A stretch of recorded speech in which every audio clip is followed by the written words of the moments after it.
All right, so let's go ahead and start the recording here. I am super pumped for tonight. So last week we talked about the 6 things, the 6 skills that you don't have to be great at, but you just can't suck at. And I want to start with the first one this evening, which is recruiting and team building. And this is something that we've shared before from the majority of you guys. This will be a review. And if this is new to you, I would encourage you to take some really good notes because this is probably the number one most important thing. The number one activity that drives our business forward is what? Making more appointments. It's not making more appointments. Recruiting. It's expanding. Yeah. It's recruiting, Yeah. right? We are a recruiting-based business. And the simple concept is that big armies beat little armies. And in my career, at my worst, we have a stat that we measure called productivity per rep. It's basically how much does the average rep sell. And most of you guys know it's a pretty, it's not a very impressive number. The average rep sells roughly 1,400, but that doesn't include you guys. That also includes the people that sell 0, right? It includes the underperformers and then your top people. You mash it all together, right? The worst of the worst, the best of the best, and in the middle, right? It's usually around 1,400. The worst I've ever had in my career was right around 1,000. The best I've ever had in my career was about 2,000. But that number doesn't really change, right? So if you want to grow your business and scale it, you could rely on having a couple of people sell a crap ton of Cutco, and you could rely on getting a John Tevis, right? Or a Ben Howard or one of those people. But the easiest way to scale and scale big is to just recruit a large army, right? My best summer ever was awesome. It was a couple of summers ago. We sold $492,000 in 4 months, so about $500,000 in the summer. And what was awesome is that we've recruited about 400 people in 4 months. So we're filling 100 positions a month on average, right? And here's what's wild. We had some sales reps sell $20,000, $30,000, $40,000. We had a large number of people that sold 0, right? A lot of people in the middle. And it averaged out. So my average sales rep only sold about $1,000.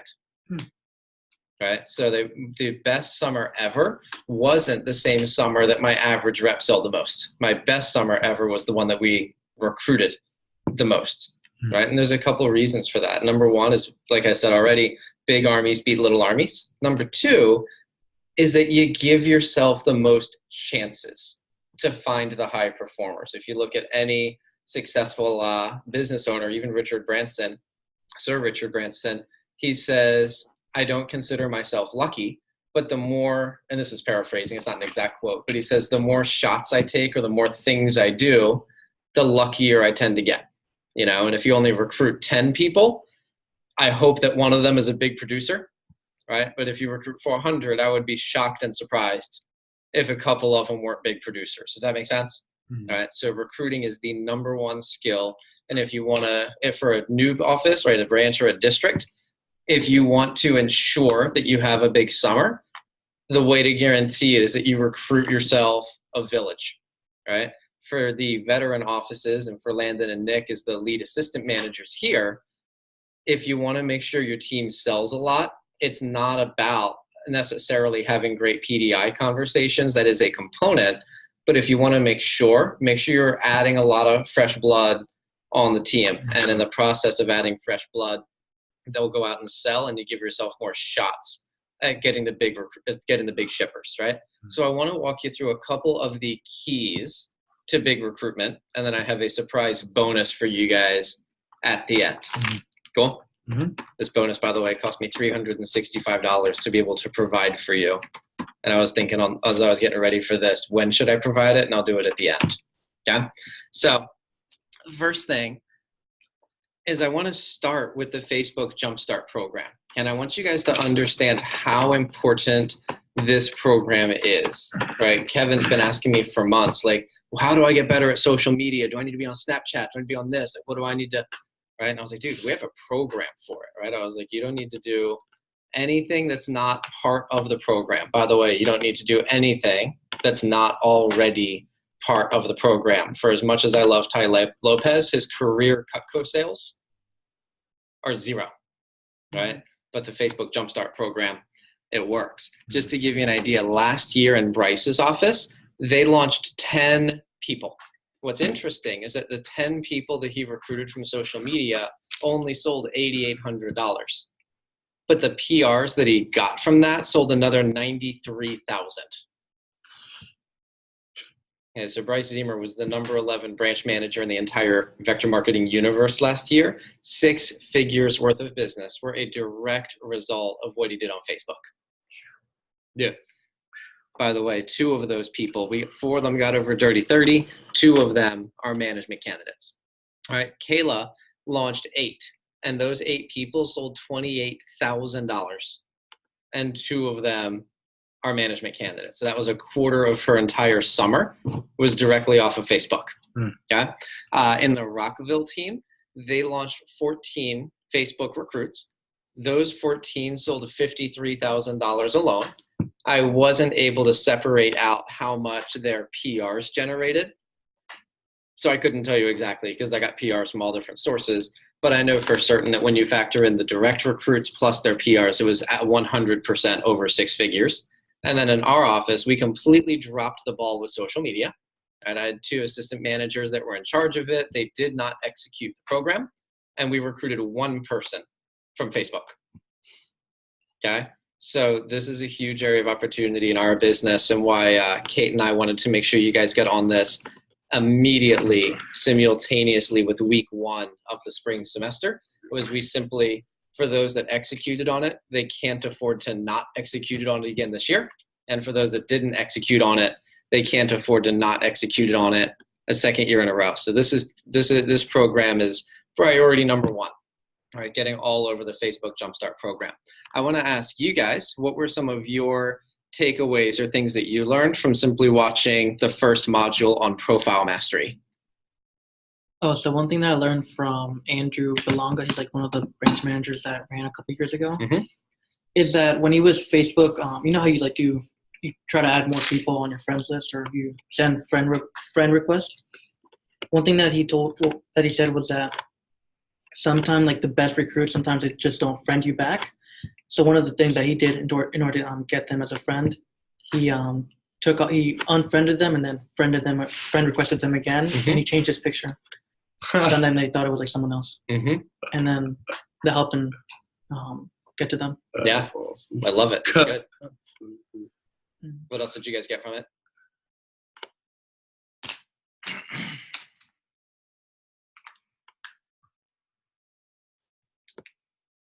So Have you guys not done it yet? No, I haven't done it. Okay, you Yes. are officially behind. That was Yeah. due today. Yeah. So make sure that gets done tonight before you call it a night, please. Yes. Again, job number 1. Number 2 is going on campus, right? Putting out road signs, hanging up posters.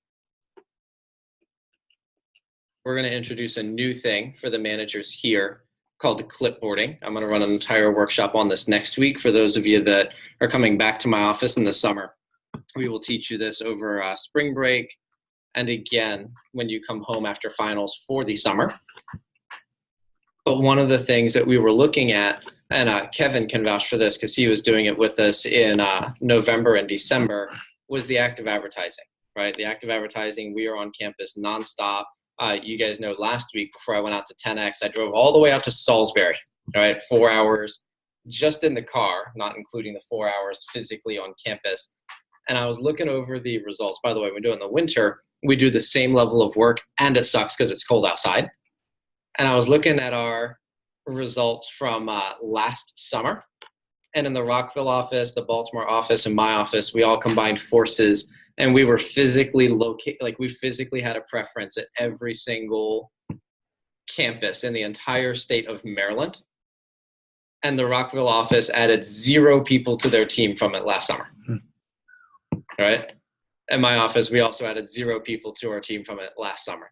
I looked at January, and our team, we did a better job. We converted 15 people that sold Cutco from the on-campus work, and the Rockville office, again, had 0. All right, now I made some adjustments to my program back in November for this, And one of the things that I was thinking about was a lot of managers, all they want to do, and this goes for assistant managers, branch managers, district managers, a lot of times all they want to do is just get the advertising out without thinking about, is this going to get me recruits, right? Is this going to create business, or am I just doing it to do it, right?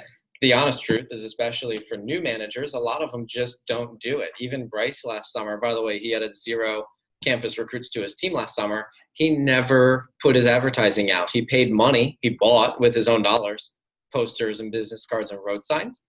And his excuse was, oh, I'm too busy. I have other stuff to do, right?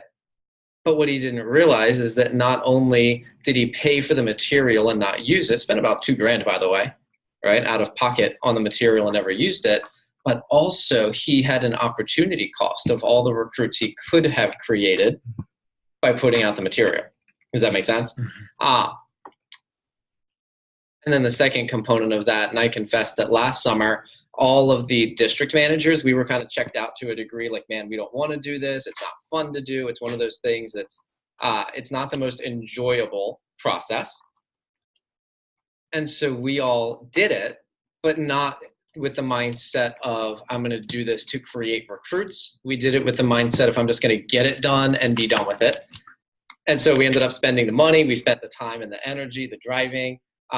We paid money. By the way, most of the state campuses, you pay money to be able to park there, right? So we spent a couple $100 on parking fees, and we created no dollars, right? So I made a decision last November we were going to do it different, and we ended up creating 15 recruits from it. By the way, 2 of those people are now joining our Leadership Academy program, and it created over $40,000 in sales and revenue, right? So that's something that when, especially for those of you who are doing it now, make sure when you're going out, you're not just thinking about, oh, I just need to get this shit done and be done with it. It's, I need to create results. Because if you're not creating results, you're wasting your time, wasting your energy, and also wasting my money. Or if it's your office, your own money, right?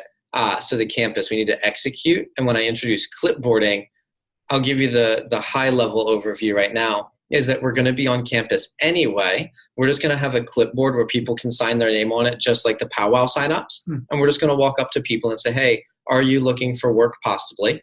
Here, sign your name here, and I'll have someone at the office reach out to you. All right, and then you reach out to them. And by the way, we had a conversation with Earl Kelly last week, and he agreed that any manager candidate that does this, those people will count as your PR. Okay, he's authorized us, just FYI, to pay you a percentage of everything they sell on top of your regular AM pay, a direct percentage of what they sell since you recruited them, and they will also count towards you winning a team builder scholarship. Yes. So just FYI. Yeah. Right, but the campus recruiting, that was something I was looking at earlier today, just breaking down some numbers. And it was, I'll admit to you, I was very upset when I saw that me and Rockville both had recruited 0 recruits from this last year. I was like, I worked too hard to create a bunch of nothing, right? Because it wasn't that I wasn't working. If I wasn't working, I could be pissed off at myself and be like, oh, I should have worked, right? But I was like, man, I worked and I created 0. Ugh, that was painful. So that was something. And then the third thing is you personally recruiting PRs. And this is something that we did back in Olean. And what's awesome is that the managers that executed this, they had a much easier time of winning the trip to Jamaica. And the managers that didn't execute it had an uphill battle to win Jamaica. But we're going to do this again this summer. And Drew Frank, his office was the #1 office in Vector several years running, sold $3 million in 1 year. First time that had ever been done in Vector history. He has a policy that every assistant manager is required to have 10 personal PRs that start in the month of May. Right? And he's like, I don't care who you are. He's like, I don't care how long you've been in the company. He's like, if you were my assistant manager last summer, you still need to have 10 personal PRs this summer if you want to be an assistant manager. And I don't know that I'm ready and willing to make quite that leap, but I will say that you personally recruiting people is going to be a requirement for the summer. And I was talking to Kate about it, and she agrees that if someone doesn't believe in the opportunity enough to share it with people they know, why would they give it to people that they don't know? Right? It's like if you had the cure for cancer and it cost $10,000, but it was the cure for cancer, right? A lot of people say, oh, well, I'd rather just give it to people I don't know because that's easier. But it's like, it's the cure for cancer. If you're not willing to give it to people that you know, you obviously don't believe in it enough, right? So we are going to have that be a big component. And the thing that I really wanted to dig into for this evening is the interview. Okay, the interview. So a couple things, and I want you to take some notes here. First and foremost, and for Julian, by the way, and for anybody who watches the recording, on the website, johngodwin.com/leadership. If you're interested, you can go back. We do the Leadership Academy. It's a fall and a spring program for all the people, excuse me, that are training to be branch and district managers. They started this back in August. Excuse me. I wish I could edit the coughing out, but I'm not a great video editor. It's not my jam. Anyway, we started this back in August. We do a fall and a spring semester. For the people that started in the month of January and we invited you to join us in Leadership Academy for this year, you do not need to go back and do the fall training, but you're invited to. It's live and it's active on the website. So if you want to go back and learn what we've been studying, you are welcome and invited to, but it is not a requirement. But what I will say is that in the resources section on the website, actually it occurs to me, I'm talking about it. I should probably just pull it up on the screen. Give me just one recording. All right, so this is the back end of my website. It'll look different when you log in, but I was having trouble because I have a couple different courses that I'm running and it was pulling up the wrong one. Anyway, so when you go to johngodwin.com/leadership, it'll pull up all the different sections. You go to spring. In the fall semester training, this is everything that we recovered. And here we did an introduction to recruiting, an introduction to the interview, the group interview, how to run it, and how to accept or decline an applicant. So if you want to go back and look at that stuff, it is not required, but there's a lot of training in there. What I do want to bring your attention to is in the resources section. I have a full interview recording to shadow. I would encourage all of you guys to watch that. Unless you're watching me in the office on a weekly basis, you should be watching that. And I also have here the full script, word for word, everything to say in the interview is uploaded there. So if you are not physically in the office, you can go directly there, pull up a copy and print it. So that's under the resources section on johngodwin.com/leadership. What I wanted to focus on, oh shoot, I just realized, let me go back and put that back on the screen because I just realized I had it on my TV and I wasn't screen sharing because of course I wasn't, right? I can get it pulled up quicker this time around though. Here we go. So now you're just going to see a visual of everything I just said. In the Leadership Academy fall semester, modules 2, 3, 4, and 5 are training on how to run an interview. And then in the resources section, I have a full interview that you can shadow, as well as the full script written out verbatim. So that's all in there. Beautiful. But here's what I wanted to bring our attention to today is specifically that running an interview isn't just getting up and reading the script. I see, quite honestly, a lot of other managers, and this isn't as prevalent today, but some of you guys know this. The interview used to be a beast. Used to be no video, no TV, right? Not even a PowerPoint slide. When I started in the business, there were still some managers that were using a flip chart. Right? I grew up in the area beyond the flip chart. We had upgraded to whiteboards, but you had a 32-page document with what to say and a corresponding 16-page document of what you had to write on the board, and we were required to memorize it within 1 month. So the day you started learning the interview, you had 30 days to memorize the entire thing verbatim, and you would be tested by the division manager. Okay? Now, this has evolved over the years. We've had a couple different iterations and versions of it. The one that we have right now is a video. in the past, when we had the one that was a beast, I'll be honest, man, we would run 3, sometimes 4 interviews in a single day, and that was your entire day, right? Like that, you couldn't do anything else. You'd arrive in the office at 7 a.m., make a round of phone calls to your team. Your first interview is at 8:15 a.m., and you wouldn't leave the office till 9 o'clock at night, and all you did was run 3 and 4 interviews. And I remember but this was before I was a district manager. The district manager in Annapolis literally fell asleep running her 3rd interview of the day while she was standing up writing on the whiteboard. It was a bitch. All right. So back in the day, the district managers, the first thing that we wanted assistant managers to do was run interviews to help share the workload. Yeah. But the downfall that a lot of district managers made was they wouldn't properly train someone to do it. They would simply say, here, just read this, just do it so I don't have to. And it ended up killing their business, right? Nowadays, it's a different animal. You know, the interview is no longer 90 minutes of speaking and genuinely 3 hours from the time your first applicant walked into the first time or the last applicant walked out, right? Now it's an hour from the time the first person walks in to the last person walks out. Very different animal nowadays. But here's the downfall that we're seeing across the entire company is that a lot of people assume that the video does the work, right? They make the assumption that, oh, well, I've got the video, that does it. I just read this thing and then tell them I got the job and we're done. And that is not the case, right? And we found that a lot of managers are losing the skill of being a recruiter. So something I want you to put in your notes is that the best compliment that you can get as a manager in Vector is that you are a recruiter. So it's not just, oh, I'm going to show up at the time I have to show up, read this page, play a video, read another page, tell them they got the job, see ya, I forgot their name before they left the office. That's not being a recruiter, right? So how do you know if you're being a good recruiter or not? Do you guys know what percentage of your people should show up for training? 50%. Should be 50% show up, right? We know, and this isn't just Vector, this is every company, that people accept the job and then they know when they accept the job that they're not going to take it. There are some people that intended to take it and then their family negged them out. We call it SNIOP, subject to negative influence from other people, right? They got SNIOPed.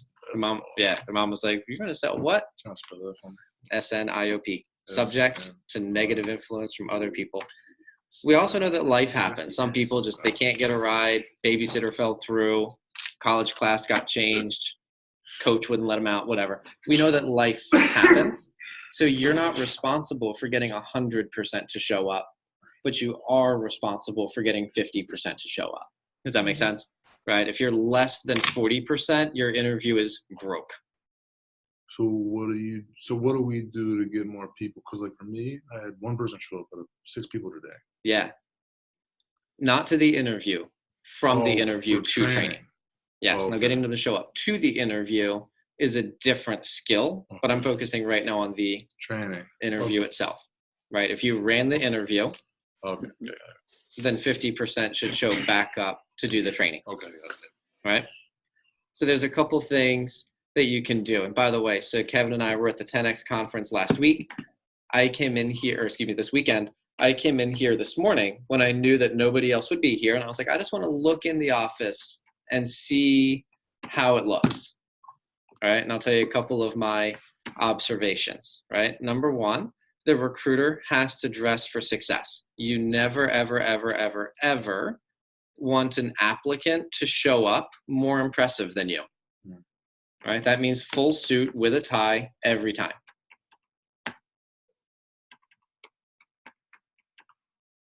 Right? And we've seen an erosion, even in the DC Metro division, with some of our district managers not setting the right example. Kate came down hard on them the other day.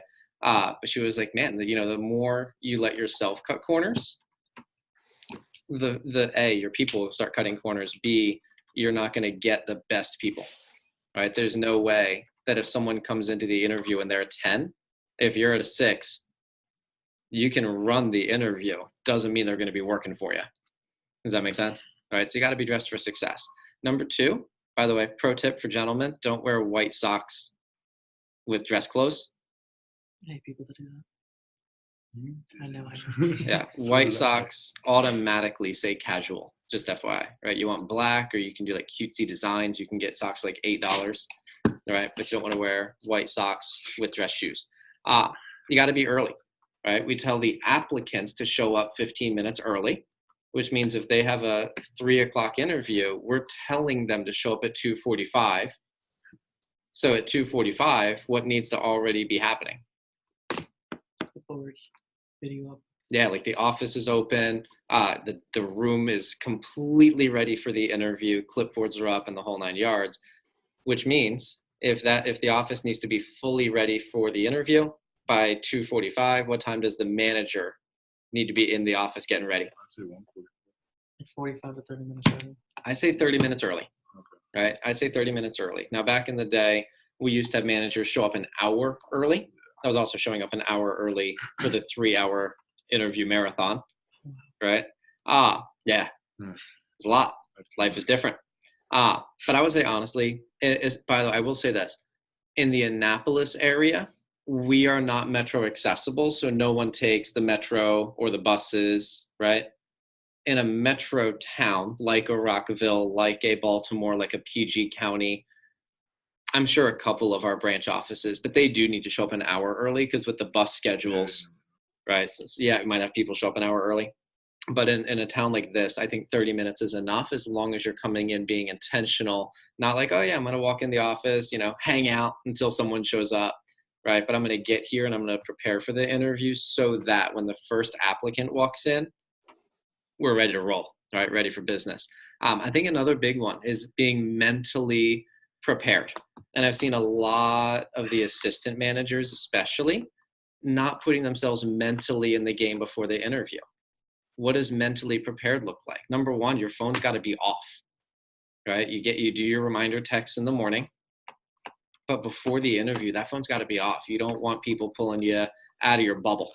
We just had the Super Bowl, and I don't care how boring the game was. I guarantee you that the quarterbacks on either team were not sitting in the locker room getting a phone call from their mom asking them what they want for dinner, right? They weren't getting a call from their girlfriend bitching them out for not washing the dishes. Phone is off. They can deal with that stuff later. But before game time, you got to get your head in the right space, right? I recommend having some kind of a ritual. And you guys are probably familiar with this. There was a TED Talk that's been going around where this woman talks about power posing, like literally making yourself big, right? Putting yourself in powerful positions because it literally changes your body chemistry. I think in the fall semester, I showed a video recording of one of our division managers who literally sat in his car and gave himself a pump up speech, right? Telling himself that he's the man. Everybody that comes in is unemployed. I've got the best job in the world. You work for me. Right? But literally just putting himself in the zone, getting pumped up, right? But if you're in the back room kind of hanging out with people, chit-chatting with a coworker or a receptionist, texting on your phone, you're not ready for the game at the start of the game, right? You got to be conscious of the story that you tell yourselves. And again, if we're at a 5 going into it, we're not going to get the 7s and the 8s, right? Got to have your script ready. I always do a desk check, by the way. I always look in the desk to make sure I've got leather. We don't cut rope anymore, but when we cut rope, that we had rope. And we might go back to cutting rope again. So if we go back to cutting rope again, make sure there's rope. I make sure the scissors are in there. Make sure there's a cutting board, pennies, all the stuff, right? The worst thing, and I've done this myself and I've seen people do it, but they go to do the penny demonstration and they find out that the scissors aren't in the desk because someone borrowed them and didn't put them back. And that's not that person's fault. It's the interviewer's fault for not checking. Yeah. Right? It's also the other person's fault too, but mostly the interviewer's fault. I think about having a drink, right? Some of you guys know this from my public speaking messages that I've given, but you never want to drink carbonated drinks when you're about to do any form of public speaking because it makes you gassy, right? But you want to have some kind of water or a sports drink or something, so you don't get like a dry mouth speaking. That's embarrassing. And one of the big ones, just being a duck on water, right? Once I start an interview, and you guys will notice this now that I'm talking about it, but whatever happens is what's supposed to happen. All right, whatever happens is what's supposed to happen. Meaning I've had it where my receptionist come out and try to interrupt me, and I'm like, hey, that's cool. Can't talk to you right now. Right? But yeah, I'm glad you're here. Sometimes I give them a high five, but it's to dismiss them so they feel good, but I'm not taking my focus off the interview. I don't let people, though, come up right while I'm running an interview, and actually get my attention and talk to me. It doesn't happen. Again, this doesn't happen as much with the current iteration of the interview, but when we had a 3-hour behemoth, occasionally we would have people get up and walk out. Right? Also, occasionally we would throw people out. Right? That still happens occasionally. Tell you stories another day. Today is not that day. But it's whatever happens, that's what's supposed to happen. Got to be a duck on water. And the concept of the duck on water is if you look at a duck, right, they're just kind of bobbing and chilling. But if you look under the water, their feet are freaking out. And that does happen sometimes where you're freaking out about something, but the persona that you display has got to be the super chill, bobbing. This is just how we do, But all that stuff, it goes into making sure that you run the interview well. There's a lot to be said for the office. Number one, it's got to be clean. Some of you guys have heard me say this before, but when you come in, you have to walk in the door and stand right in front of the door and see it the way that an applicant would see it when they came in for the first time. Right? And I'll tell you, when I came in today, after only being gone for 72 hours, the first thing I noticed was penny shavings and paper pieces all over the floor. Right? It's sloppy. Even you guys who are here, you can look over there, just look at that table. I don't know about you guys, but to me, that looks messy. I don't know if you guys have noticed or not, but I walked in the back and I looked at the trash can and it's literally piled above the trash can. And that's not stuff that's going to help you recruit people. People are going to walk in and say, this place is a mess. I even looked in my office and I've got 3 chairs in the office and one of them is pulled all the way up to the desk, but the other 2 are back. And what it looks like to me is that an applicant did that, which is fine, but the manager didn't reset it. Does that make sense? In my defense, I couldn't find the trash bags, but I mentioned I don't care if that one trash can is still overflowing and the other trash can doesn't even have a trash bag in it and it's full of garbage. Right? Yeah. But again, when I came in, I wanted to come in and see the place before anybody else got here. And I was like, we are not ready to recruit this day. All right, it's the whole package. The music, by the way, has to be professional music. I designed an office playlist, which I'll confess, I'm not a DJ and I don't listen to the most modern music. So I'm sure it's not the greatest office playlist ever made. What I do know is that it's not music that's going to be polarizing, right? What I don't play in my office is country. I do love country, by the way. But I know that for a modern audience, if they come in and hear country, it's going to turn some people off.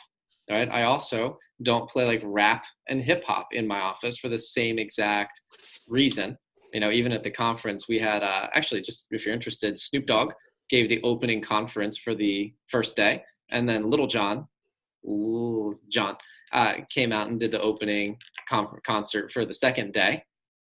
But I know those people's music, they're not going to recruit a certain segment. I also know they will recruit a certain segment that may not be the segment I want to staff my team with, right?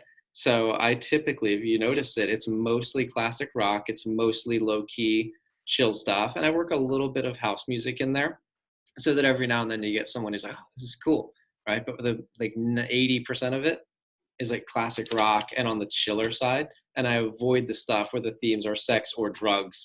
I mostly go for the rock and roll. Does that make sense? Mm-hmm. Right. So when it's your office, especially as a branch or a district, I see a lot of times where new managers are like, oh, when it's my office, I'm going to play what I want. I'm like, cool. Be careful. Right. The kind of music you have is going to determine the kind of people you recruit. You also want to have the chair set up. I know we've talked about that. Also, one pro tip for the new managers, have a plant in your office. Have a plant in your office. There's been a research on this that has found dudes don't care. By the way, the plant was dead this morning, right? Completely just wilted, fallen over, completely dead. right? So if you have a real plant, you got to water the plant and keep it alive, because it's not a good look to walk in and see the plant completely. Well, yeah, I watered it this morning. That's why it's not dead now. I thought it was sick. No, that's Fred. That's right. All right, have a plant, Dude, I name thought it was Fred. fake. That's how you win. But if you notice it, right, there's proven research that dudes, for the most part, don't care, right? It's not their thing, but women care, right? And women don't want to work in an office that feels dead or stuffy. And that's, I recommend for any of the new managers, have a plant. You can do a fake plant, like that's fine and acceptable. But if it's a real plant, make sure you keep the plant alive, or it's not going to help you with your recruitment of women. And the dudes won't notice, as proven this weekend and this morning. When you do phone interviews are the same. You need the same exact preparation, need to be dressed for success. You've all heard this: smile when you dial. Never do a phone interview while you're driving. Applicants hear it. They know they don't get your full attention. I loved when I came in this evening, Landon was literally sitting at the desk where I'm sitting right now, and he had his script in front of him, had a notebook to take notes on the people. That was execution, and I loved it, right?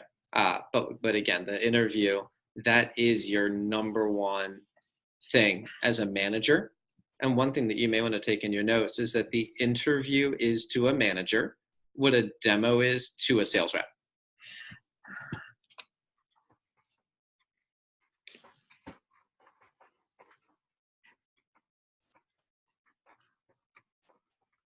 That the interview is to a manager what the demo is to a sales rep.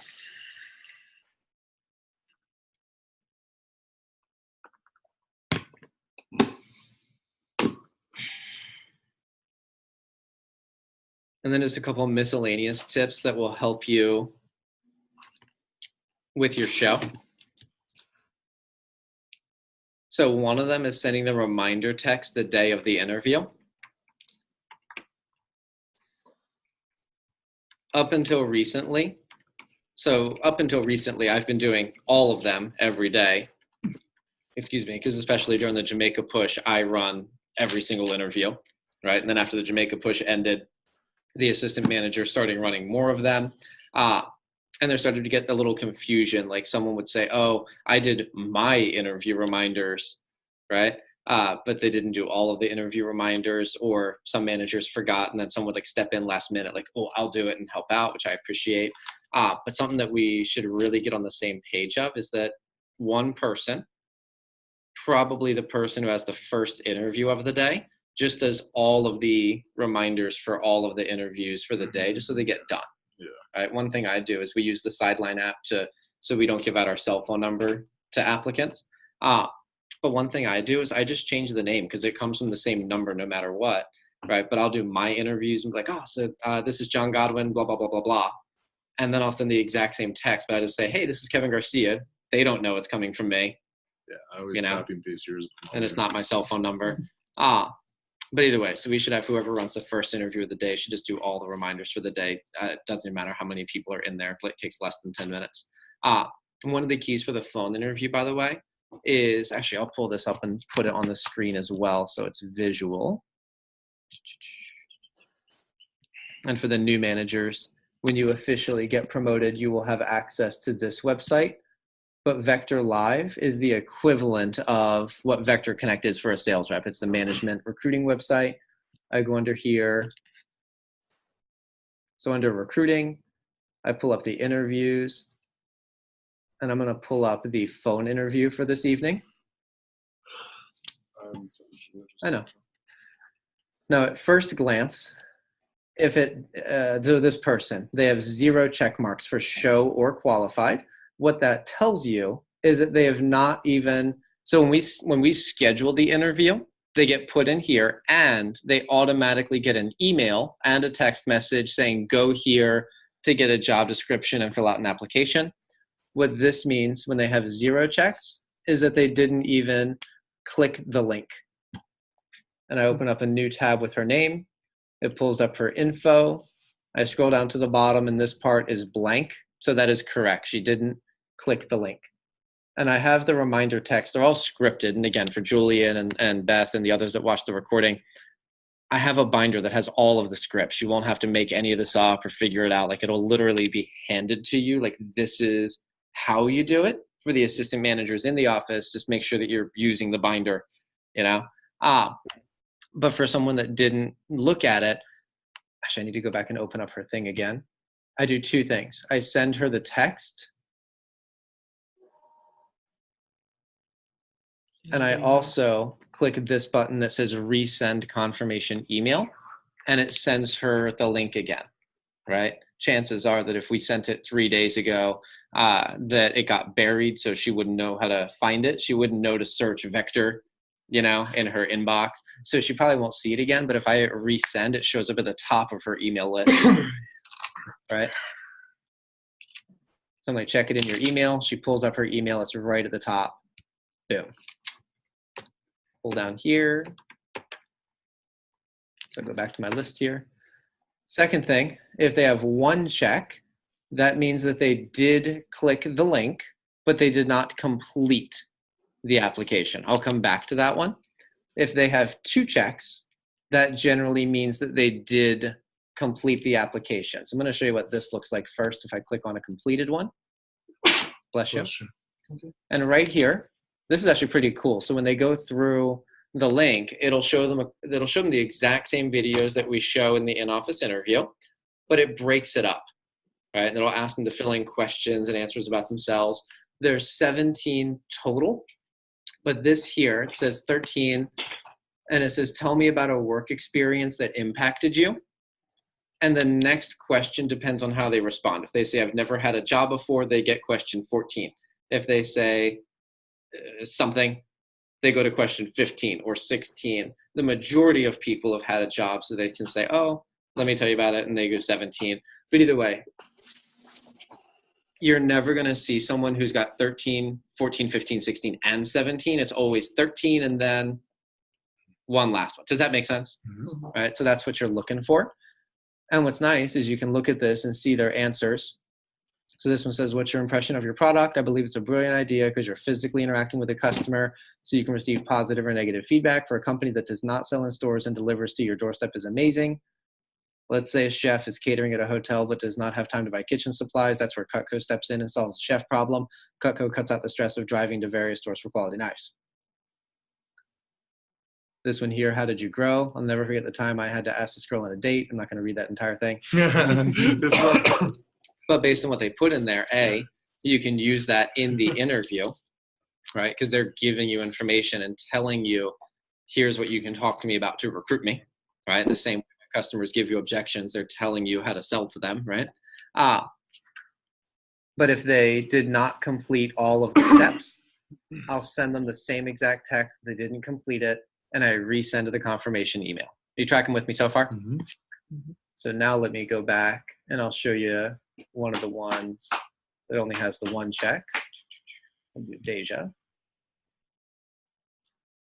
Yeah, so Deja clicked the link, but answered 0 questions.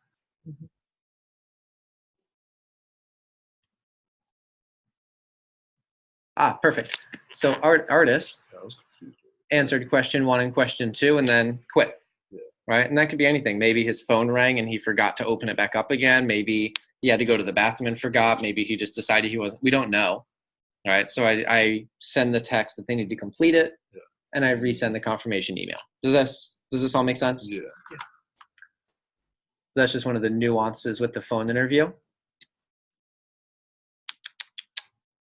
Sharing. Beautiful. And then same deal, right? So you send out your reminder text, you send the appropriate one based on whether they've completed the video or not.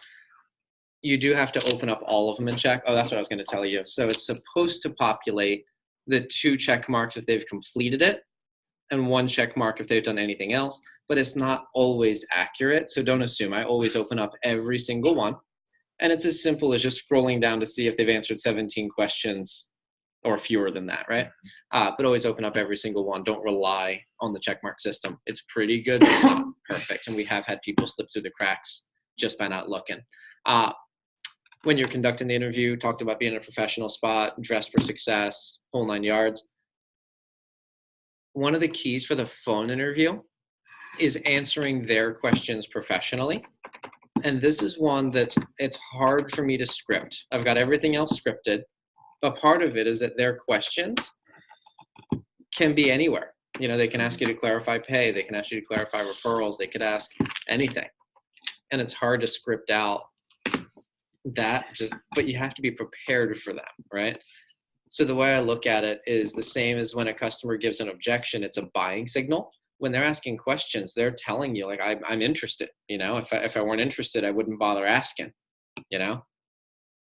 And my general rule of thumb is that you do want to give them a full answer, right? You're not trying to give a teaser like, oh, just come to training and you'll find out. It's a surprise. You know, I want to make them feel confident, but I'm also not trying to teach them. So if they're like, oh, like, how do I not run out of people to see? I'm not teaching them like, oh, you go to page 11 in the manual and there's, you know, but I walk them through the concept with the goal. And this is probably the big key, is that you want to build their confidence. The goal is to build their confidence so they can see themselves doing well. Does that make sense? Mm-hmm. And that's one that really you have to shadow me and watch me do it, you know, and then practice doing it and do it wrong and figure out what you did wrong and then do it right, you know. But that is one that I'm just not able to script because it could be anything that they ask. But the key is that you give them the complete answer, you make them feel confident without overloading the information. There's a concept they talked a lot about at the conference. They said, stop selling and start closing. When a customer asks you for the price, give them the price, you know, stop selling. They're ready to buy. And it's the same thing with the interview. When they have enough information that they're like, yeah, I'll do it. Sign me up for training. Stop selling, start closing. You know what I mean? And then when you invite them to training, got to make sure they feel wanted, got to feel like they earned it and that we're excited to have them on the team. And this is in office too, but it's not just, oh yeah, you got the job because you showed up. You know, you got to actually make them feel like they are wanted and they earned their spot. And then the final thing is clarity, right? The number one reason for job dissatisfaction is that the expectations were unclear. So if they're doing the phone interview, they need clarity on whether they're training in the office or on teleconference. Mm-hmm. My policy is that if they live within 2 hours of the office, they're training in the office.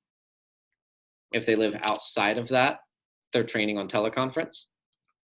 And then occasionally I'll make an exception for an extenuating circumstance, but not often. Not often. We even had a girl this past Thursday who lives in Annapolis, and she texted Kayla, and she's like, oh, I decided I'm going to do teleconference. And I ignored it because I was at the conference and it wasn't a priority for me. But I knew coming home, by the way, she didn't finish training anyway. But if she had finished training, I would have told her you're either in the office or you're not on the team. You can't be 20 minutes away in teleconferencing because it's easy, right? That's not what this is about. But there's got to be clarity on that, because if it's not clear, then they don't know. You know what I mean? You also have to make sure it's clear how to show up to training, right? I'm always shocked when someone shows up to job training looking like they rolled out of bed or have been hanging out at the local McDonald's doing whatever teenagers do, and then they came straight from that. You know, always shocks me when someone comes to a training that's 5 hours long and didn't bring a notebook. Right? It shocks me. It's like, what do you think we're going to do here? You know?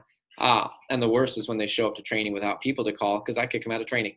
They don't even start, you know? But that stuff starts in the interview. We can't assume that people come knowing, right, what we expect. We have to tell them what we expect, lay out a very clear goalpost that, hey, when you cross this line, you've scored points, you know? So that all comes down to the interview. And what's nice is that when they know the expectations and they're clear, it also gives them more confidence showing up. So this isn't just helping you be a professional recruiter. It's also setting up your people for success. I know you've had a question that you wanted to ask, and I've been talking over you for a bit. So mine was how for the virtual training versus in-office training. What about college students? Like, let's say they live an hour, 2 hours away. They could make it here, but then, like, I had a guy today plays D1 baseball. He's also a culinary major, so he's a very busy schedule. And I just had him do virtual training. Where did you go to college? I think it's like 40 minutes to an hour away. So I probably should have had him come in office. But like when they have classes all day, I just didn't know how just to make it easier on them. I didn't really know how Yeah, I'm not interested in making it easier on them. No, I understand. I'm interested in recruiting them. College students, I understand. Yeah, I'm interested in recruiting them. Yeah. I'm not interested in making things easy on them, because I found this. I used to be like, oh, let me just make it easy on you. And then I found out that they always want it easy on them, and they're not willing, and they become unwilling to do hard things because I've gotten used to making things easy, and it handicaps them. I remember vividly, one of my good friends, who's also a region manager, had a baby, and his little girl, Sophia, was trying to climb up on her rocking horse. And she was struggling. She fell off the rocking horse a couple times, and it's like this little thing. And she kept trying to get on it. And mom wanted to run over and help her get on the rocking horse. And dad, the region manager, Scott, he was like, let her do it. Didn't let his wife help her on the rocking horse, right? And his wife could have very easily just picked her up, put her on the rocking horse, made it easy.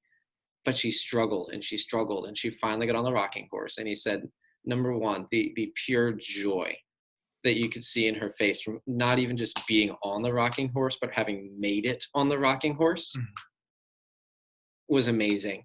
And he said that she enjoyed being on the rocking horse more and was on it longer because she had to earn her way there, right? So I would say that if I've got someone where it's like, hey, I don't have a car, I am physically unable to get to the office, it's either online or bust, do it online, if I've got someone where they're like, listen, I'm not allowed to miss this class or this practice, or I'm cut from the team. Okay. Right. But at the same time, I'm not afraid to ask someone. I generally don't ask kids to miss class, although my manager who recruited me did. He'd be like, hey, can you skip class once? I know you would skip it. He didn't say this, but he's like, I know you would skip it for worse reasons than job training. Right? So he would ask people, hey, can you miss the class? And if they said yes, great. And if they said no, then he'd work with them. I generally don't ask people to miss class, but ask them to come late. Right? I do ask them, hey, can you miss your extracurriculars? Maybe you've got a club meeting, maybe you've got a practice or a workout.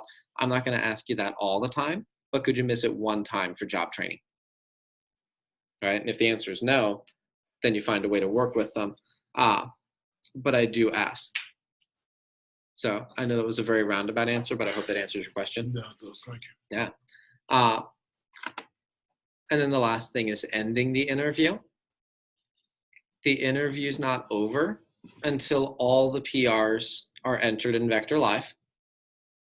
And just FYI, this is something we used to do, we stopped doing, but we'll probably go back to doing. So this is not confirmed yet, but we'll probably end up going back to it, is we would also have the managers text the PRs in Sideline, as well as having them in Conveyor. The interview results in Vector Live. Interview is finished and closed out. Some of you guys learned recently that if you don't close out the interviews for 24 hours, it locks the entire Vector Live system and nobody can log in. Right? So you got to end the interview in Vector Live, and then you got to clean up the office and set up for the next event, right? Setting up for the next event means if the next meeting that's happening here is another interview, the manager who ran the last interview sets up the desk and the chairs for the next interview, right? And they reset the office. If the next event is a training seminar, the manager that ran the interview sets up for the training seminar.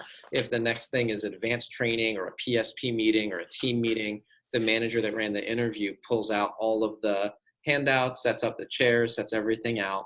And the goal is that whoever the next manager is, you never want to leave it so they have to walk in and scramble, right, to put the place together. They should be able to walk in, make sure it's set up, and then start working on their ritual. Does that make sense? All right. And the last thing I would say under this is I want you guys to take ownership. I want you guys to take ownership. If you're training to be a branch or a district manager, you should run my office as if it was your office today. Because right now I pay the bills, which means every fuck up comes out of my paycheck. And that's okay, right? But I want you to treat it that way, that, hey, in less than 3 months, the fuck ups, forgive my language, Julian, welcome to training. But those come out of your paycheck in 3 months. So make sure you're getting your habits tight while it's still on my dime. And then if you're the assistant managers, it's the same deal, right? I want you to take ownership. I don't want a staff where all the leadership team is my employee and they're relying on me to point them where to go, right? My goal is I want to train you guys. And by the way, something Grant Cardone said at the 10X conference really resonated with me. Kevin, you will probably remember this. He said, the number one thing I look for in an employee is compliance. He said, I don't want smart people. I don't want intelligent people, thinkers. I don't want leaders. He said, I want compliance. People who do what I say my way. And he said, I don't want people to come in my meeting and say, oh, I don't think that's going to work. I think we should do it a different way. All right, he said, if we're going to be wrong, this is Grant Cardone. He said, if we're going to be wrong, we're going to do it my way and we'll be Grant wrong, but it's my way, right? Mm-hmm. And I agree. When I have employees, that's exactly what I want. When I have receptionists in here, they're employees. They don't run shit. Sorry, Grant curses a lot, and I just picked up a lot of bad habits in the last 72 hours. I apologize for my I love it. I apologize for my whole self. He does curse a lot, doesn't he? Yeah. Not nearly as much as Jesse gets though. Yeah. Either way, but yeah, my employees, my receptionists, that's exactly what I want. I want compliance. You do what I say. You do it how I say. You get the job done, right? And your privilege is you get to clock out at the time that I've determined and go home. But for the managers, that's not what I want. I want leadership. My objective is that every single person who's training to run my office this summer is training to run their own office next summer. So I want you guys to have that ownership, not, I clock in and I clock out and I just do my work and I go home. Granted, my goal isn't that all of you guys are working 24/7, but I want you to view it like, we're in a partnership and you run my office with the training to run your own. So that's what I'm looking for the leadership team, at least. And don't tell my receptionist, because compliance is exactly what I want from that. Anyway, that was a lot. That was super intense. I left time where we could have role play the interview, but I'm going to choose not to do that for tonight because I want to save time for the bonus that I paid $365 for. But before I get into that, questions, thoughts, comments, reactions from Juice Guys.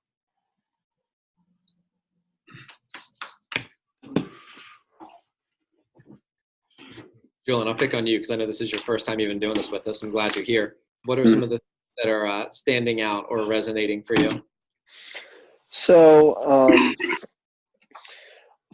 for me, I do have a quick question. So when we did my training and we had eight people show up, was that a lot, or what do you normally have for like training days? That's a good question. It really varies depending on the time of the year. I do not remember your training specifically. Okay. What I do know for certain is that my recruiting numbers, the 50% show, I was tight. I was on point for the entire month of January. And also for 3 consecutive weeks, I had 100% of people that started training, finished training, and sell some knives, which is boss. Okay. So I don't know how many were in your training or compared to. I couldn't speak for any of the assistant managers' numbers without going back to actually look at them, which I can do. Yeah. So anyway, the short answer is I don't know, but I could find out. And I know that my part was good. Okay. Awesome. So, I mean, I just took notes on like all the different things, like with doing phone interviews and smile when you dial, and I like that. And also just showing up early, being mentally prepared, doing the desk checks, staying relaxed, but also being dressed for success. So all that was fantastic. And then just a short summary of like everything else that I have is that to not just find people that are intelligent and everything, but also the compliance also makes sense, because if you just have smart people that just do whatever, then that doesn't help you in any way. Like you said, you don't want people that are just going to do whatever and waste your money. So, I mean, I totally agree with that. I've hired people in the past that I've done jobs with, and they just go off and do their own thing when I give them something very specific to do. Cool. It ends up costing me in the long run. So totally get that. I appreciate you sharing that. Thank you. Landon, I think you were going to say something.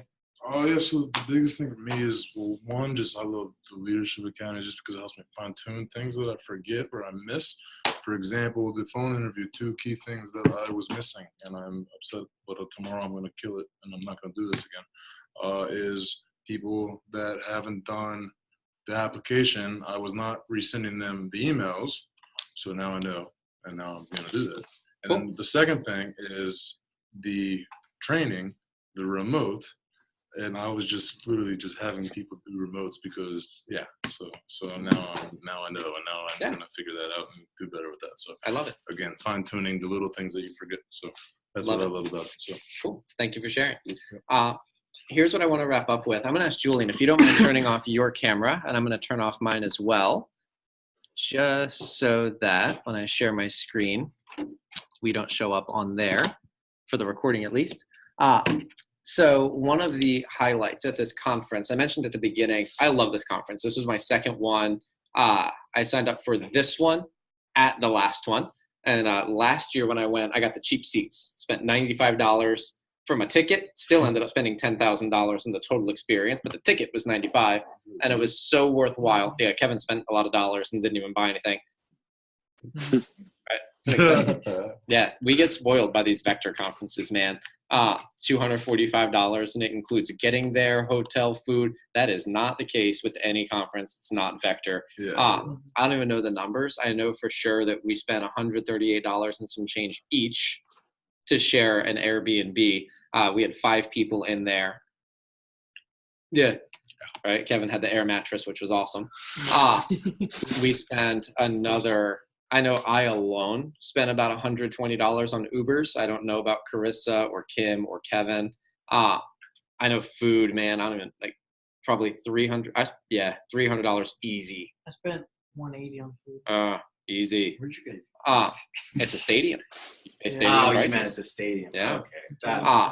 So these conferences are expenses. We get spoiled by the Cutco conferences. And then you know how last year I told you my free gift was the pen? Didn't even get the damn pen this year. Had to bring your own pen if you didn't bring a pen. Oh man, you should have complained. A little salty. A little salty.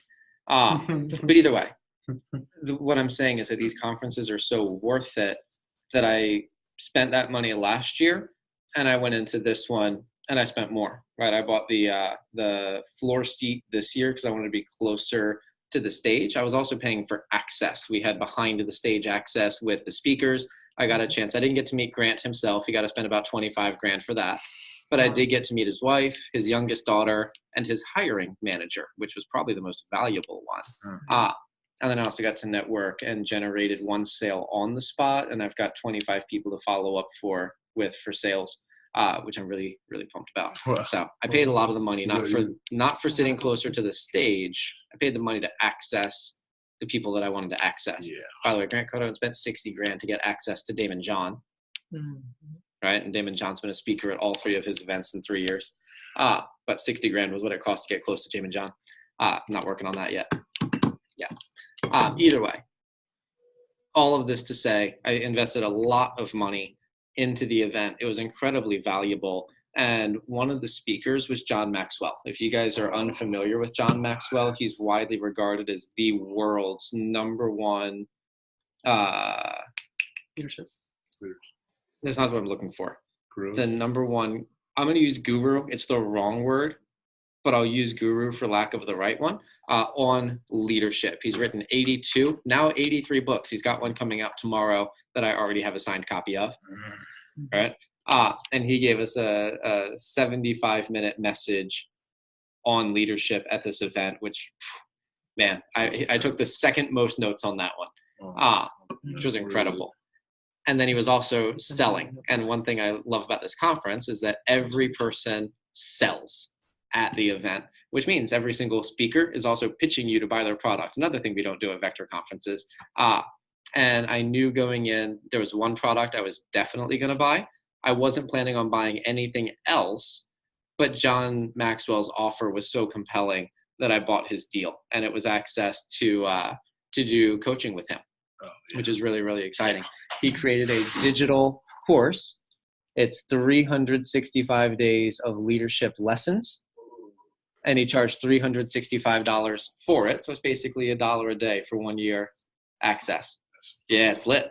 It's lit. So the commitment that you have to make is that you're going to do it every single day for an hour a day.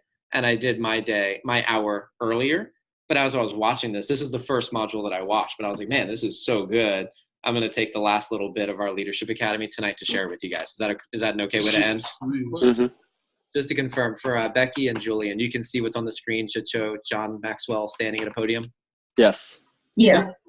Lovely.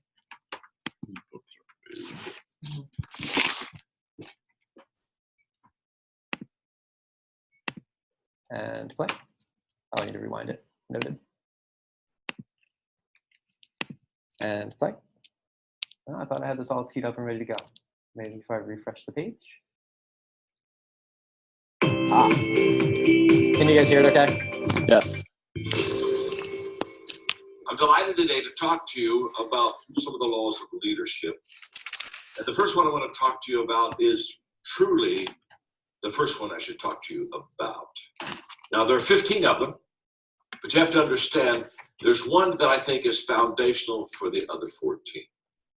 Not more important, but foundational, and that's the law of intentionality. That's where we're going to begin today. The law of intentionality just basically says growth is the only guarantee that tomorrow is going to get better. Oh, isn't that good? If you're going to grow, and if I'm going to grow, we're going to grow intentionally. Now, I'm talking to leaders today. I love talking to people that lead, many people. And to be honest with you, if I could just literally come off the stage and I could get real close to you and we could have kind of like a one-on-one conversation. There are two questions that I would ask you, and the two questions I'm about to ask you will really determine how successful you're going to be in this business, without any question. These are the two questions. It's not like there's 3 or there's 4 or there's 7. There's 2, okay? Just trust me on this. I'm an old man. I know this. I've been around the block a few times. And there are 2 questions that if you can answer in a positive way about yourself, you're going to be very successful. And if you really cannot answer that in a positive way, to be honest with you, you're not going to be near as successful as you would like to be. The first question is very simple. What are you doing to develop yourself? And if you say, my gosh, John, I'll tell you right now, I'm doing a lot to develop myself. I've got a personal growth plan, and I'm intentional in this, and I'm doing this on a daily deal. If you could say that to me, then I'd say, hey, we're in good shape. We're in good shape, because that's the key.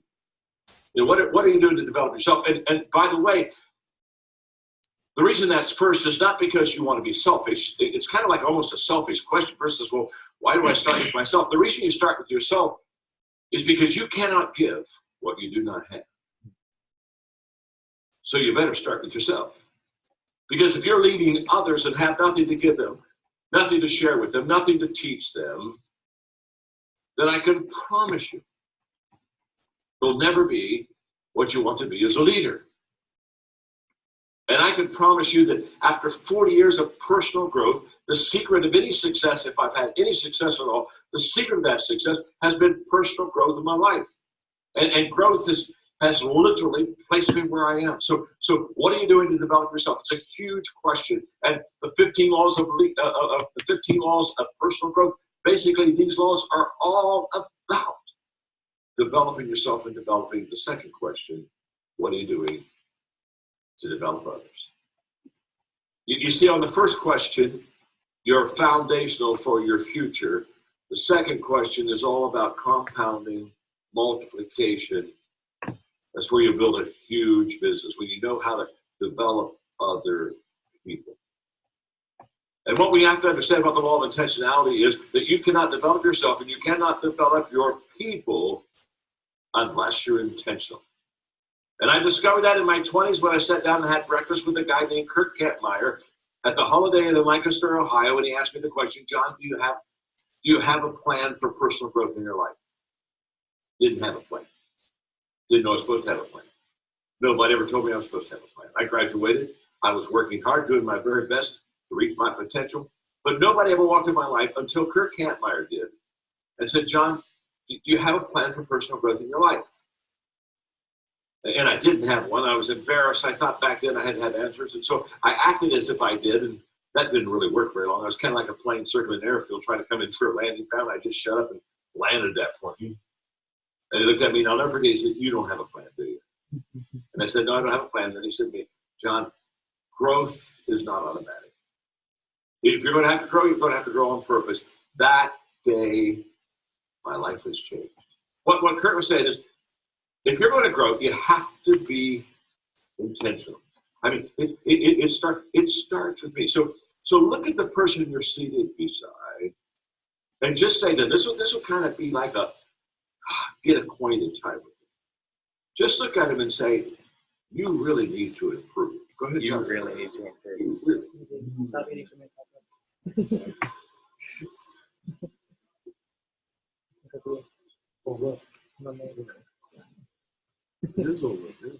Now, wasn't that fun? Wasn't that fun? Isn't it fun just look at somebody and say, "You know what? You really need to improve." Yeah, it's just. I mean, it just rolls naturally off the tongue. Now look right back at him and say, "I need to improve." I need to improve. I need to. Now you said that with a lot less enthusiasm. I mean, did you hear that? I mean, when I said, "Tell the other person," I mean, it was loud. You need to improve. Yeah, well, yeah. I need to improve. I need to improve. Now, I knew that was coming. the problem is we have what I call growth gaps. The reason that we're not intentional in our growing is there are just some gaps that keep us from getting to where we need to go. And I'm going to give you about a half a dozen of them really quickly. The first one is the assumption gap. And the assumption gap just basically says, or it is, I assume that I'll grow automatically. You see, most people, they live by assumption. 99% of people today are assuming, just assuming, that somehow they'll get better. Very sad, folks, very sad. Because let me tell you something about assumption. Assumption is a huge disappointment in life. You show me a person that assumes, and I'll show you a person that almost daily is disappointed. So the first gap is a gap that leaves many people short. That's just the pure assumption gap. The second one is the knowledge gap. And the knowledge gap is basically, I don't know how to grow. And we've all been there. In other words, okay, I know that I need to be intentional in my growth, but I really don't know how to grow. I've been there. Now, I brought something with me today that's very special. It's a kit, and I'm just so pleased to have this because this kit is very important to me. Now it cost me $799, and I got this kit. I got this kit back in the 1970s. Okay, and this was my first personal growth kit. It's Dynamics of Personal Goal Setting by Paul Meyer, Personal Success Planner, and I was so excited. It cost $799. They have to understand, I made about $800 a month to get the picture. It took me 6 months to buy this kit. I saved up. We didn't have credit cards back then, and I just saved up and worked hard. And it took me 6 months before I had enough cash to buy this kit. And I was so excited when I got it. And I mean, I opened it all up, and this was just amazing. You'll just see some things here that just crack you up. It had, for some of you young people who've never seen this before,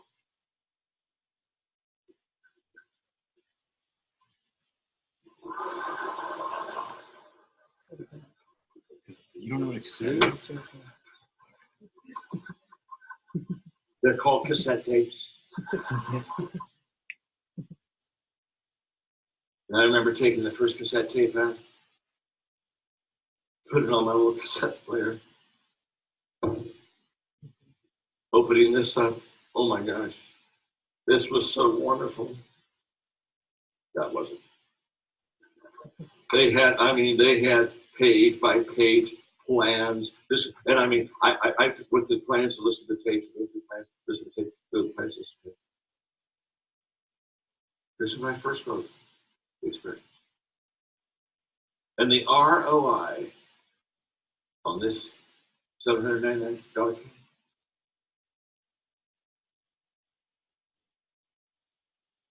it's worth millions of dollars to me. Yeah, you heard me right. Millions of dollars. And experiences and a lifetime of growth. And what's interesting is, now here's what I want you to hear. The value of this kit. The content was good, but that wasn't the value. The content was good. But as I look back now, I say, what made this so special? What made this so special is very simple. This is the kit that got me started. Hear me out.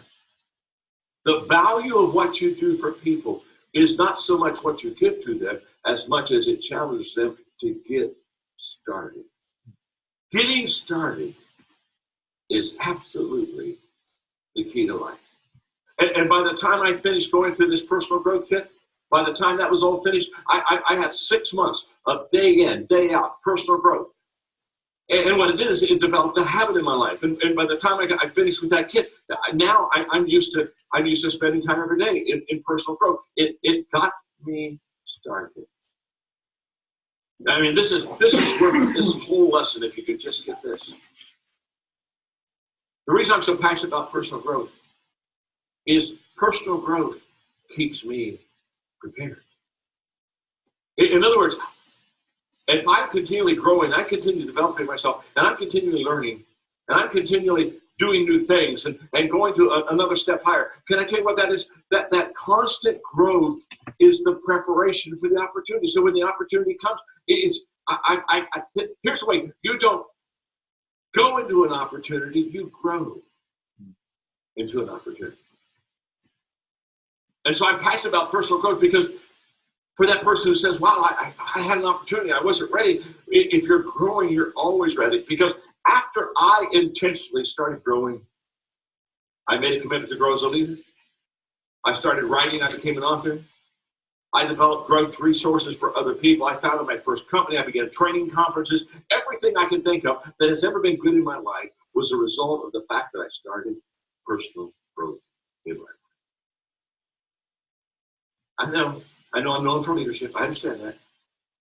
But my passion in life, more than anything else, is personal growth. Because if you grow personally, you can be a great leader.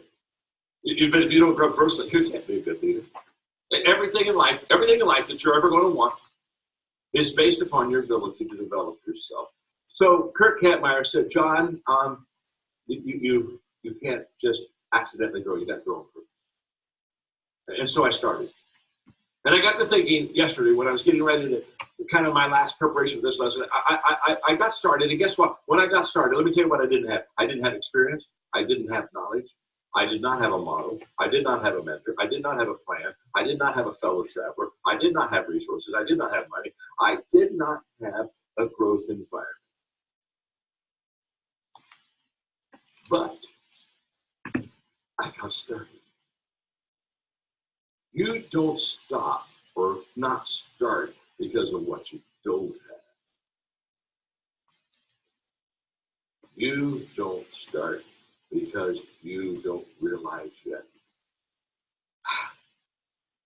that the fruit of everything good in life begins with a challenge. There's nothing easy in life, worthwhile in life. Everything is uphill that's worthwhile.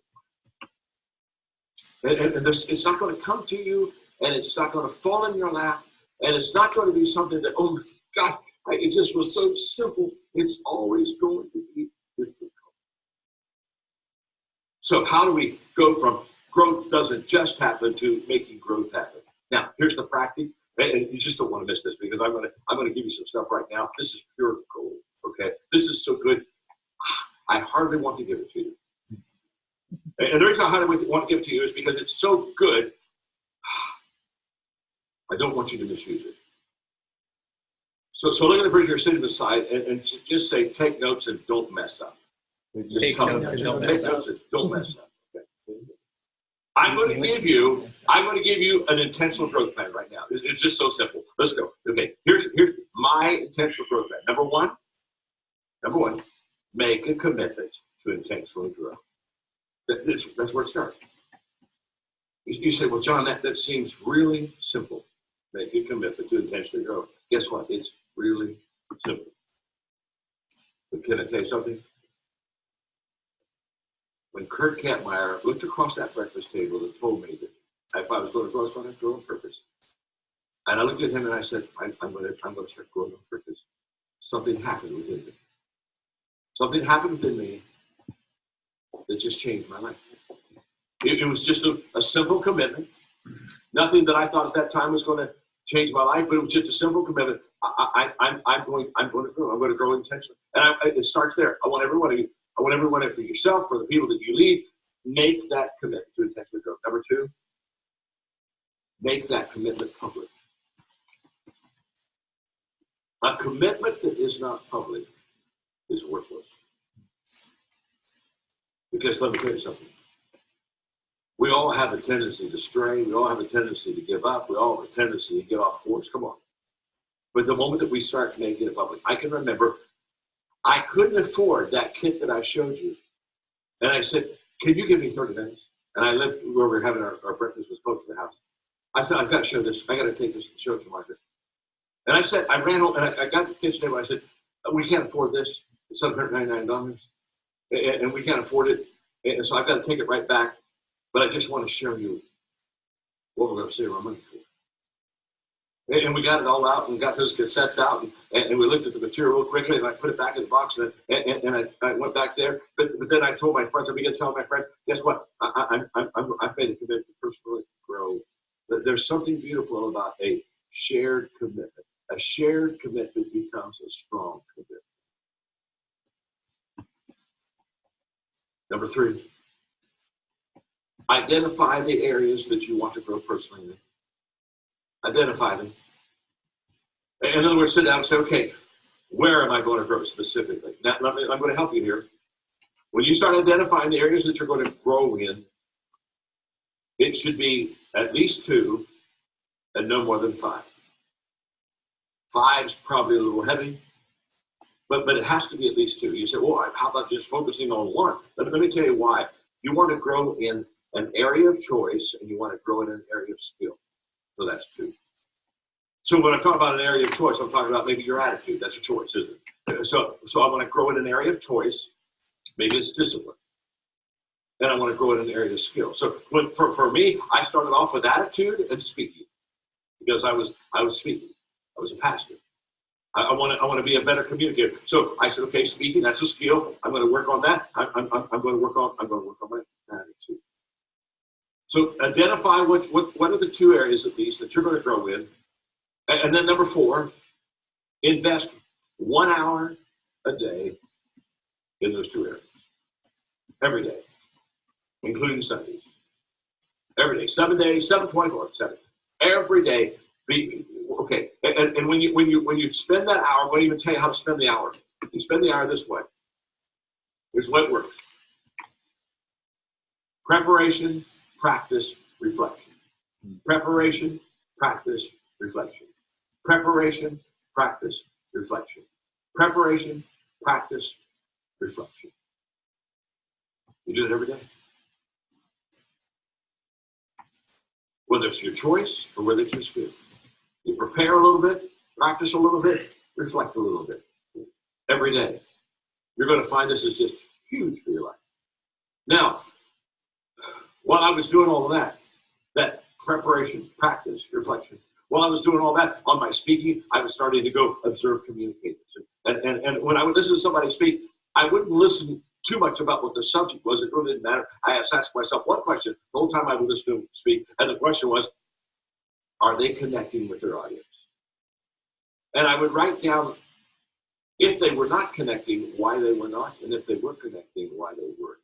In about 2 years, I became a master in understanding how to connect with an audience. Because I studied it, and I would listen, and I would watch, and I would observe, and I would come away and say, they did 3 things that were just powerful Okay, I got to go practice that. Okay, prepare, practice, reflect, and I would just work on that. And this is the cycle that I work. Okay. Number 5, invest 1 hour a week on reflection and writing on what you're learning. To take an hour every week and say, okay, for the last 7 days, this is what I've been practicing. This is what I've been preparing for. This is what I've been reflecting, and start that. Now let me tell you the secret on this.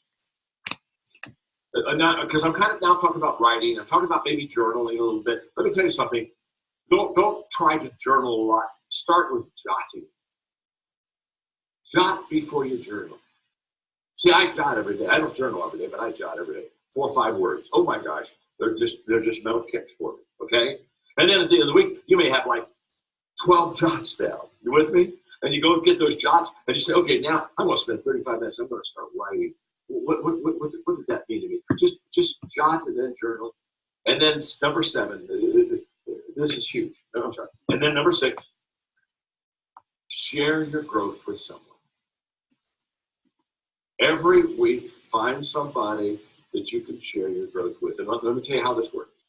You sit down and say, oh, I want to tell you what I'm learning. I want to tell you how I'm going. Now, here's how this works. This is beautiful. When you share your growth with someone, if they're happy, do it the next week. You with me? Oh, they're happy. Well, let me share. Can I share with you now? So if they're happy, keep sharing. If they're not happy, start moving. Don't ever spend time with people that aren't thrilled with your progress. The friends I dropped in my early years, were those people that weren't thrilled with my progress. Are you with me? They weren't thrilled at all with my progress. Those are the ones I left behind. I got some new friends. That's what you got to do. Because let me tell you something. If you become intentional in your growth, you'll outgrow almost everybody you know.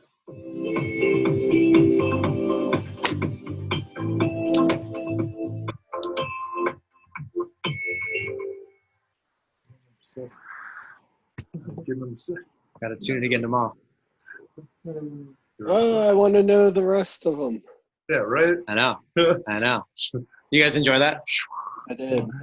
Is that something that you would like to do again and continue doing? Yes. Yes. Yeah. Cool. I'm glad. I know personally I got pumped watching it at home. I didn't really know what to expect. So I confess, part of it I wanted to share it with you guys. Part of it I was going to watch it again anyway so that I could take notes the second time. I figured it would be valuable to watch it the second time with you guys, and I'm glad that you enjoyed it.